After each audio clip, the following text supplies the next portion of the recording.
자, 지난 밤 사이에 미국 시장이 그 한 줄기의 빛이 좀 드리우면서 일정 부분 반등에 성공하긴 했습니다만 여전히 바로 얼마 전까지만 하더라도 굉장한 변동성 장세를 모든 분들이 경험하고 계시죠.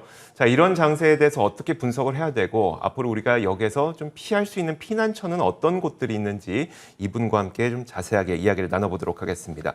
자, 크래프트 테크놀로지스 에이펙 오피스 오기석 법인장 나오셨습니다. 어서 오세요.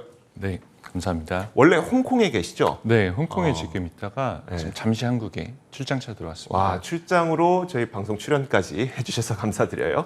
자, 오늘 한번 자세한 이야기를 해볼 텐데 일단 부채 한도 이슈부터 이야기를 해볼게요. 지금까지는 정말 10월 18일에 재무부의 현금 고갈되는 것 아니야? 라는 불안감 때문에 시장은 큰 변동성을 겪었어요. 근데 지난 밤사이 보니까 이제 어느 정도 공화당 측에서도 한 발 물러서는 모습을 보이고 있는데 현재 진행 상황에 대해서 좀 어떻게 보고 계실까요? 네, 그 말씀해 주셨던 것처럼 이제 10월 18일 정도쯤에 이제 그 재무부의 현금이 고갈된다라는 이야기. 사실 이게 시작이 됐던 게 8월 말부터 시작이었거든요. 8월 말부터 이야기가 나오면서 그때부터 사실 이제 부채 그 인상이 그때 멈췄던 이제 그런 구간이었기 때문에 지금은 사실 말 그대로 남아있는 현금을 소진하는 그런 시점이고 지금 이번 어젯밤에도 발표가 나왔지만 사실 지난 금요일에도 한번 이제 그 양당 간에 조금 이제 그 진전을 하자라는 그런 협상들이 좀 나오면서 지금 시장은 조금 이제 이 부분에 대해서는 조금의 안도를 하는 게 아닌가라는 그런 생각을 하고 있습니다. 알겠습니다. 근데 만약에 그 10월 18일까지 합의가 잘 안 된다라고 해도 디폴트로 갈 가능성을 높게 치는 분들은 많지 않았었죠? 네, 사실 이게 디폴트로 갈 가능성을 높게 치지 않았던 여러 가지 이유가 있을 수 있는데 그 중에 하나는 사실 지금 부채 한도 이슈가 처음으로 나타난 건 아니다라는 점이거든요. 지금이야 이제 오랜만에 지금 부채 한도 이슈가 다시 표면으로 등장했지만 실제로 보면 과거 한 10년 동안 서너 차례 정도 이야기가 됐었어요. 이제 그러다 보니 시장에서 지금 부채 한도 연장 이슈를 이제 몰랐던 리스크가 아니라 알고 있는 리스크, 노은 리스크다라고 지금 평가를 하고 있고 그리고 실제로 과거에 보면 계속 해결이 되어 왔던 부분들이 있기 때문에 그 측면에서 이번에도 해결이 되지 않겠나. 특히 지금 이제 미국 경제를 둘러싸고 있는 상황 중에 하나가 코로나로 인한 이제 그 굉장히 힘들었던 구간을 빠져나오는 이제 그런 터널을 빠져나오는 그런 구간인데 이제 이런 구간에서 과연 이제 정치적인 이슈로 부채 한도를 연장하지 않았을 경우에 발생할 수 있는 후폭풍을 이제 양당이 감당할 수 있겠느냐라는 점을 사실 생각을 해보면 여러 가지 진통은 있겠지만 결국은 해결이 될 거다라는 게 현재 시장에서 조금 더 많이 보는 시각 중에 하나인 것 같습니다. 근데 아무래도 우리가 부채 한도 이슈를 가장 크게 무서워하는 이유는 2011년 사례 때문이 아닐까 싶어요. 2011년에 부채 한도 협상이 이루어지지 않으면서 사실 글로벌 신용평가사들이 초유의 사태로 이제 미국의 신용 등급을 강등했던 사례가 있기 때문에 맞습니다. 그 당시에는 뭐 우리나라 시장도 17%인가 빠지고 굉장히 큰 충격이 있었었죠. 그러다 보니까 이런 것들이 좀 무서워서 이번 협상도 약간 변동성 장세가 있었던 것으로 생각이 되는데 근데 만약에 그러면 이제 그 디폴트가 현실화될 경우에는 어떤 일이 발생하길래 사람들은 그렇게 두려워했던 걸까요? 디폴트가 이제 현실화된다라고 생각을 하면 이제 저번에 일어났던 일이 사실 다시 일어날 수 있겠죠. 특히 이제 신평사들에서 이제 미국의 신용 등급을 이제 하락시키는 그런 사태가 발생할 수도 있고, 이제 그렇게 되면 발생 가능한 가장 큰 이제 위험 요인 중에 하나는 유동성 리스크가 다시 한번 올 수도 있다라는 것도 한번 시나리오를 생각해 볼 수 있을 것 같아요. 결국은 지금 자금 시장의 경색이 한번 다시 발생할 수 있지 않느냐. 지금 사실 그 실물 시장에서도 공급망 이제 리스크가 있는 그런 상황에서 그 금융시장 쪽에서 이제 유동성 리스크가 다시 한번 발생한다면 충분히 좀 충격이 될 수가 있다.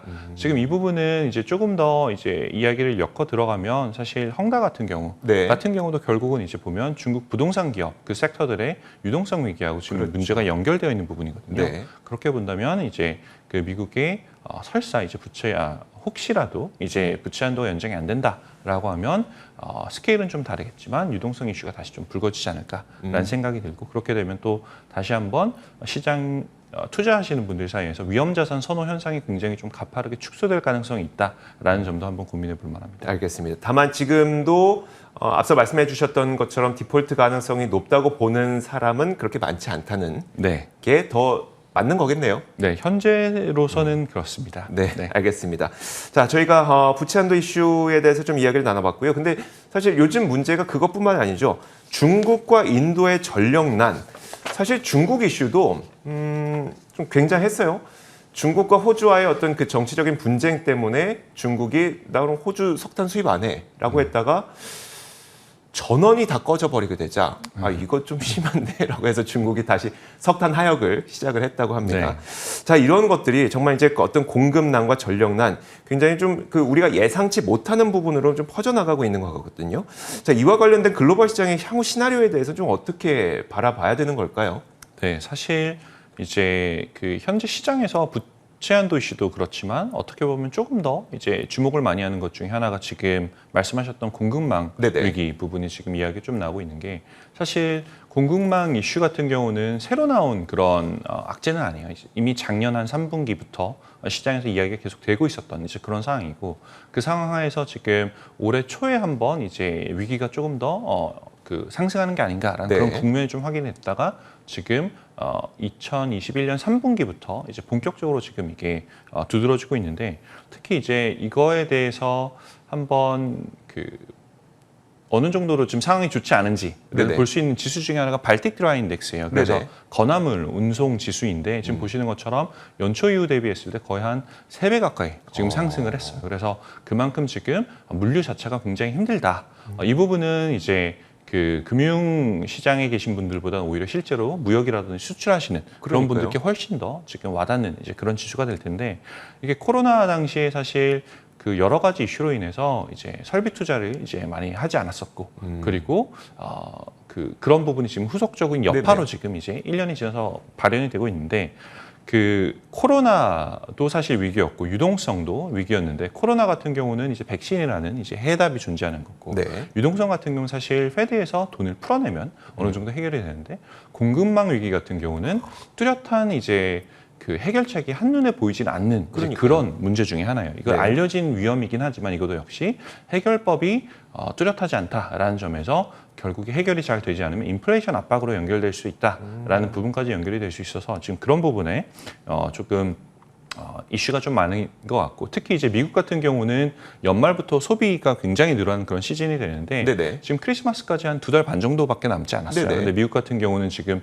여러 이제 쇼핑몰들에서 재고가 사실 없는 상태다까지 이런 얘기들이 나오면서 그러다 보니 사실 말씀드렸던 인플레이션으로 조금 더 연결이 되는 게 아닌가라는 생각이 들고 인공지능 저희 그 모델을 운영하는 저희 회사 같은 경우도 지금 그 여러 가지 포트폴리오 좀 다르지만 현금을 이제 좀 자유롭게 조절할 수 있는 포트폴리오는 지난달부터 현금을 좀 올리기 시작했고 이번 달 같은 경우 거의 30% 가까이 현금을 좀 올리면서 시장은 조금은 보수적으로 판단하고 있는 것 같습니다. 알겠습니다. 그러니까 공급망 이슈 때문에 인플레이션이 발생할 가능성이 물건이 없어서 그런 걱정거리가 있다는 겁니다. 그래서 결국은 그 인플레이션이 발생하는 것이 뭐 금리 상승과 연결이 되고 이런 것들이 시장에도 좀 부정적으로 다가올 수 있기 때문에 크래프트에서도 현금 보유가 좀 늘어나는 현상이 나타나고 있다는 거네요. 좋습니다. 그러면 여기서 좀 우리는 어떻게 대응을 해야 될 것이냐가 더 중요한 질문이 될 것 같아요. 미국 기술주부터 한번 여쭤볼게요. 어떤 분들은 이 공급망과 크게 상관없는 기술주, 뭐 이건 플랫폼 기업들이 좀 많이 있으니까요. 이런 기업들은 저가 매수에 나서도 된다는 이야기를 하시는 반면에 금리가 올라가는데 기술주가 피해갈 수 있겠냐라고 하면서 좀 피하라는 이야기도 있고 좀 어떻게 하는 게 좋을까요? 네, 우선 그 금리부터 먼저 말씀드리면 금리가 상승하는 구간에서 기술주가 사실 타격을 받는다라는 게 일반적인 이야기는 분명히 맞고요. 다만 이제 지금 플랫폼 기업으로 이미 굉장히 규모를 늘려놓은 미국 기술주들 같은 경우는 펀더멘탈 자체에서 보면 이제 다른 섹터하고 비교하더라도 굉장히 건전한 이제 그런 이제 구조를 가지고 있어요. 특히 현금 흐름이라든지 영업 능력이라든지 측면은 훨씬 더 이제 건전하기 때문에 그 단지 예전에 금리가 올랐던 상황에서 일반적으로 기술주들이 좋지 않았다라고 하더라도 지금 빅텍이 그것 때문에 안 좋아지겠다라는 부분은 조금 이제 연결고리가 요즘은 좀 약해졌다라고 생각이 들고요.